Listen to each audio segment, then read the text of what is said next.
Hello and welcome to another episode of the Business of Business podcast. I'm your host, Roy. This is one of our digital marketing series on SEO, episode number 2.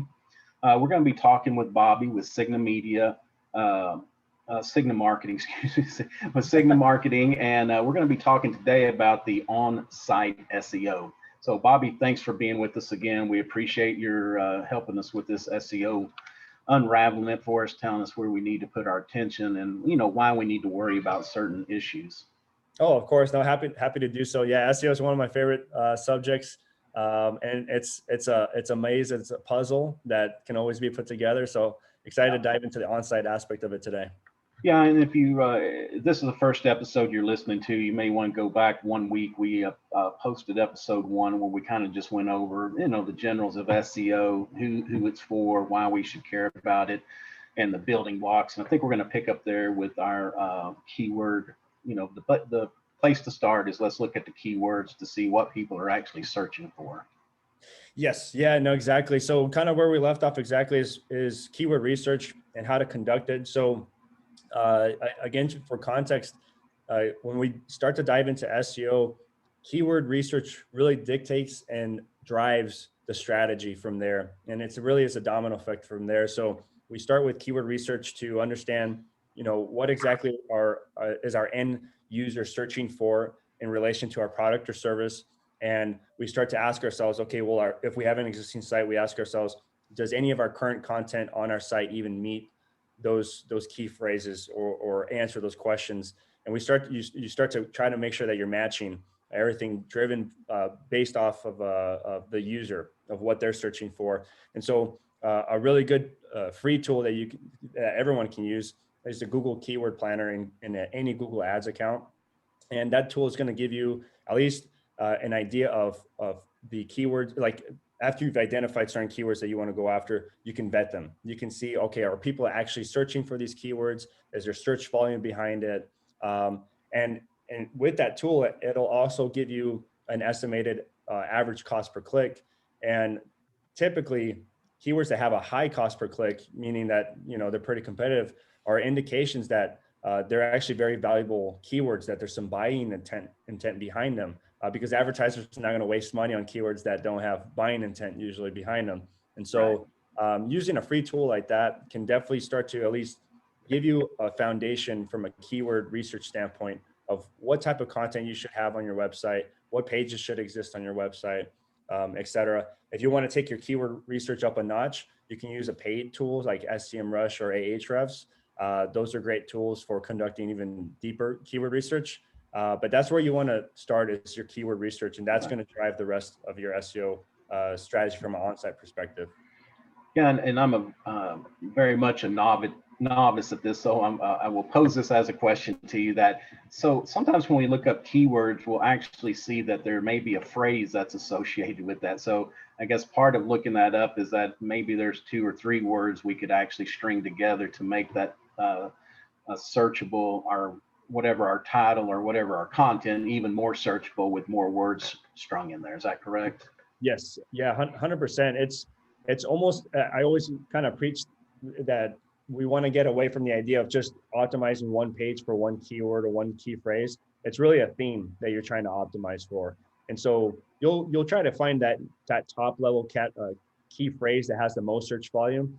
But to what you mentioned right now, there's going to be a ton of other keyword variations that mean the same thing or 90% closely related to that main keyword, that maybe have lower search volume, but you want to make sure that those are included and counted for within your on-site SEO strategy. So absolutely.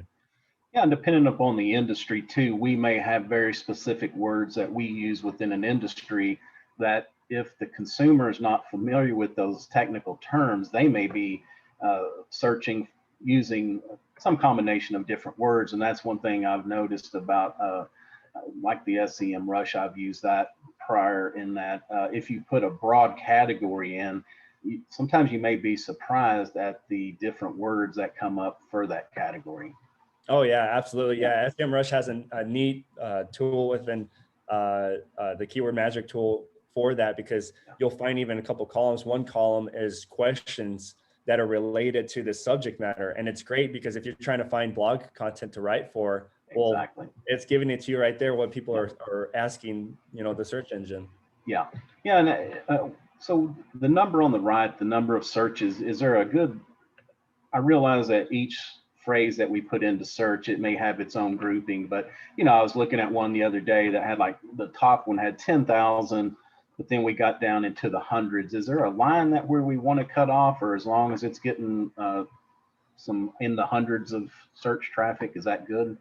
Yeah, so there's a couple factors that come into play because it depends where you're currently at in your SEO journey. And so, Okay. for example, if you have a really high authority website, I mean, like super high, like say you're, I mean, even like Forbes or something like that, for them, they have so much authority that they know they'll go for the most likely the key phrases for a term that has the most search volume, in the sense that because they have so much authority that they know that they can most likely rank for it. A small business that tries to go for an insanely competitive keyword that has 100,000, searches per month, the reality is that they're most likely not going to rank for it. So they got to start to drill down and find keywords that are more in their tier of authority. Okay. They're realistically going to rank for. And that's also talking from a national SEO perspective. When it comes to local SEO, yeah, that search volume is definitely going to be lower depending on the service that you're offering and stuff like that too. So, if you're a service-based business in a local area, maybe the search volume for a keyword or key phrase is, maybe a few thousand per month, or maybe even just 800 per month or something like that. Okay. So there's going to be variables like that when it comes to that geographic location, because a search volume for a specific service in LA compared to a small city in Nebraska or something like that, that search volume is going to be different within those two areas. Okay. Okay, cool. So that kind of leads us into the next topic, is the URL structure. And you've talked a little bit about domain authority. So what does all that mean for us? Yeah. So say, for example, you complete all your keyword research and you've identified, and let me back up one second too, is say, for example, you're a small business and it's a service-based business and you have 3 services. So each of those services, you're going to conduct keyword research for each service to understand, what are people actually searching on a search engine related to service number 1, and then I'll do that for service number 2 and then number 3. So that process will then lead into the URL structure of a website, because then you're starting to look at how to organize a website. So first it would start with your home page, and then after that you'll have your 3 service pages, and then a contact page most likely, and then probably a blog so that you can work on top funnel stuff there. But that's where you start to look at the architecture of a website, and it is very it's all about organizing information. That's how these search engines, like they're really looking at how is information organized, and the better that we organize that information to make sense to anyone, then the better for a search engine crawler and also thus a user. So that's the output of getting a sitemap. And so once you look, so that's the result and the deliverable from doing that exercise, is really you're looking to get to a sitemap of what are the pages that need to exist on my website, and then how are they organized, which pages are sub pages of other pages, and just going through that organization like that. Okay. Once you get to that point, then you're like, okay, great, I have my sitemap. I know the type of site that I need to build, or how to restructure my current website. Then from there, you want to make sure that each page really has honed in terms of the exact keyword topic that it's going to be optimized for. And so once you get to that point, then everything's a domino effect, because each page has a purpose. And so, for example, with the service number 1, you'll say, okay, cool, I know what the keyword for this page is. And now I can write my title tag and my meta description to carry that keyword strategy within those 2 items there. So that's kind of like the process there, to at least starting the title tag and even the meta description process. Okay, awesome. So content, I'm a firm believer in content marketing. I mean, I think that's how we differentiate ourselves from other people, is putting out thoughtful content, being helpful, not being afraid. We're not giving away the secret sauce usually. usually when we give away some good details, we're actually explaining to the consumer how it may be a lot more difficult for them to do this themselves than reaching out and hiring an expert. So let's talk a little bit about, the content. For sure, absolutely. And even just to string these two items together, from title tag, meta to content, I also did want to mention that. So I touched on having your keyword research or your keyword category integrate into your title tag. You want it in your meta description, not because it actually increases rankings or anything like that. Your meta description is actually all focused on increasing your click-through rate. So you just want to make sure that it's supportive of the headline, because how we mentioned earlier is that, there's only 10 positions on Google, and so everyone's fighting for it. So you want to make sure that your listing sticks out. But the cool thing about adding your keyword within the meta description is that if people are searching it, it's actually going to be bolded. And Yes. and just like those little items are things that can help boost your click-through rate. So then from there, it does lead us into the page content, because this is honestly like a high level, like easy ratio just for people to use. But it's pretty safe to at least have that keyword category or keyword phrase appear at least every 150 words throughout a piece of content, just naturally. It's not something, plus or minus. It's not, be all, it's not the holy grail or anything like that. But that's a good rule of thumb, is about every 150 words, this keyword or key phrase is going to appear naturally within the content itself. Okay. From there, you also want to make sure that your content is well organized. And what that means is, making sure that the end user, when they're going through the content, they understand what's a heading and they're reading that. Maybe it's an introduction. Then it goes into some major points, some sections. And so that's where you use your H2s. And then maybe an H2 topic has to be broken into H3s to really get more, in the details of that subject.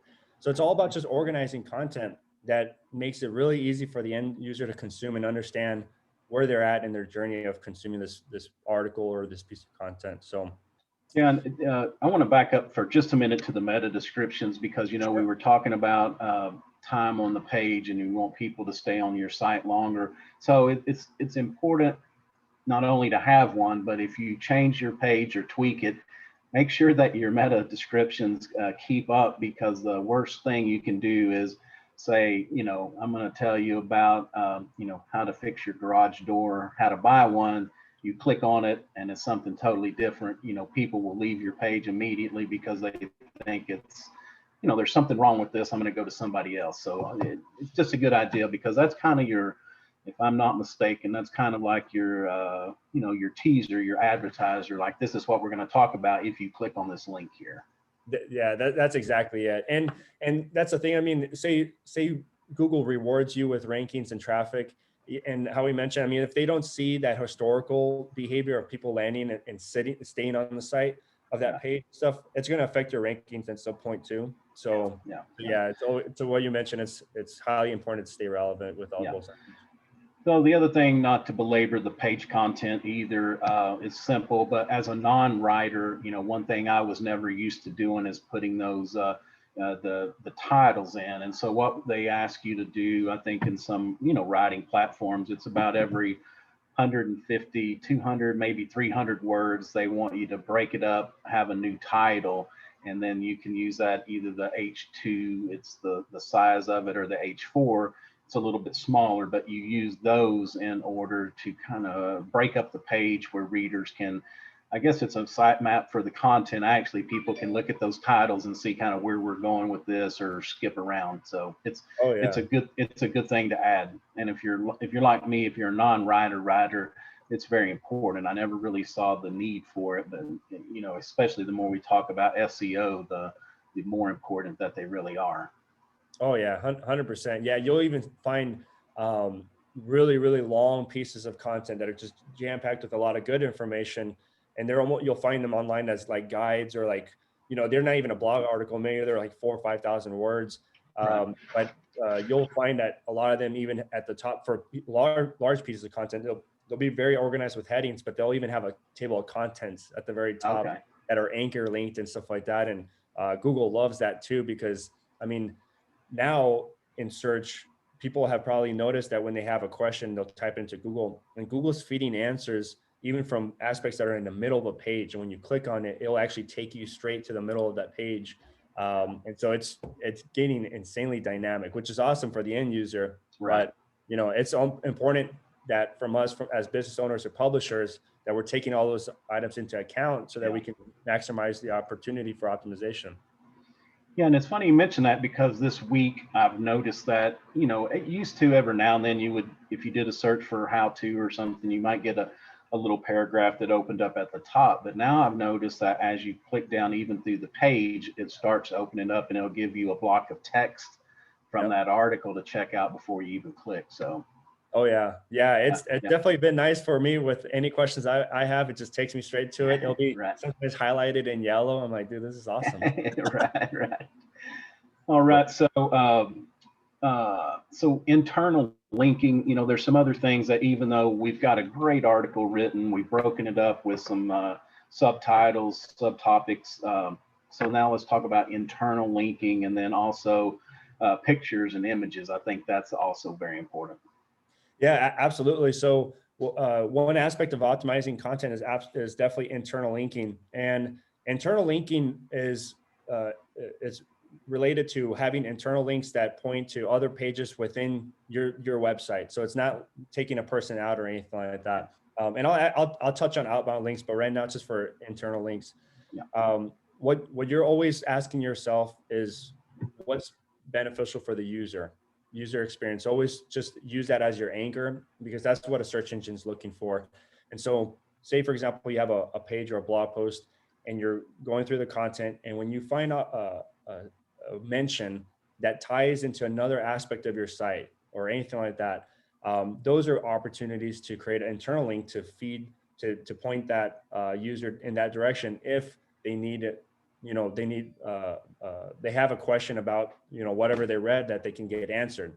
And so that's what you're just looking for from a user experience standpoint, especially if they have a paragraph and you mention some term that maybe it doesn't make sense to them, but you have another piece of content that answers that, you would internal that. So one thing I've just done on my personal website, where I talk a little bit about employee retention, is, so what I did is I've got like 10 or 12 steps that we need to walk through. With each one has their own page with its own content, but what I've done is at the bottom I put the link to that next page, so it makes it easier for them to go from number 1 to number 2 without having to go back up to the, you know, the top and get back into the menu again. Yes. Yeah, that exactly. There's also this is kind of gets more heavier into the technical aspect, but I'll touch on it a little bit, is how backlink authority juice is being funneled into the site. So when, say, for example, you have a high authority website with a backlink to one of your pages, and then that page should have internal links that are natural, that are beneficial to the user, that those internal links are actually going to capture some of that authority juice, and it's going to get dispersed. And so imagine just this juice of authority getting dispersed into the site as it makes its way through, and it gets diluted, you know, as you get pages deeper and deeper, it gets diluted in a sense. But that's something that's also why internal linking is so important, because, you know, though you have a backlink that's pointed to page A, but if B and C are linked to it internally, then they'll benefit some juice too. Okay, awesome. Yeah, so let's talk about images right quick. It's a must-have nowadays. We probably really shouldn't just post anything that's strictly text. We need to find some kind of an image. And again, my opinion, stock images are good and they have their moment in their place. But if we could take a real live image of us or our workplace or our process or our vehicles or whatever, to me, it always adds that connection from somebody that may have just hit the site trying to figure out, you know, who is Bobby really? Yeah, no, that's an excellent point. I always start with authentic photos. And then, yeah, if you're on a budget pinch or just resources or time, then yeah, you can default to using a relevant stock photo for sure. And that's what, yeah, that's a great point right there. When it comes to optimizing the image on a page, there's a few factors you want to look at. Of course, size, how big is this image? Is it going to take forever to load? Stuff like that. And so you want to make sure that it's compressed, but without losing quality. and ensure that it's going to load fast.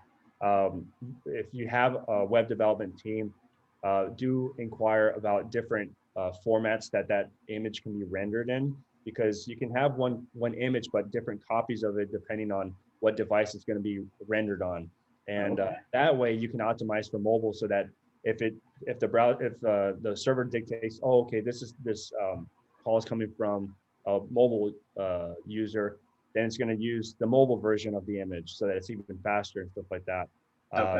So I'm kind of just keeping it super high level on that technical aspect. But if you have a development team, definitely inquire about the different formats of one single image, so you can even optimize for platforms that way. The other items is going to be alt text and title text. And with those, that's opportunity to keyword enrich the image itself to basically describe what's occurring and what that image is related to. And that is important, that image is related to the keyword subject matter of the actual page as a whole. So that's important as well. But visual search from Google's perspective is really important. And so that's why making sure that all your images are properly optimized can go a long way. Yeah. Okay, great. Which kind of leads into the technical portion. Site speed. It used to, there was a place you could go to kind of run some tests, but you do get dinged where if your page doesn't load up fast enough, which has to do with the images and some other things. But talk about that for just a minute. Yes. Yeah. So more and more technical SEO is incredibly important. It's always been really important, but now from a site speed perspective, I mean, it is Google's expectations from us are very high. We want to make sure that we're getting as close to meeting those as possible. But that entails, from a technicality standpoint, making sure that our sites are loading at lightning speeds. Honestly, the faster, the better. And it does get into the technical side of things of how sites are coded, what platforms to use, stuff like that. But there's always a way to make sure that your site is super, super fast.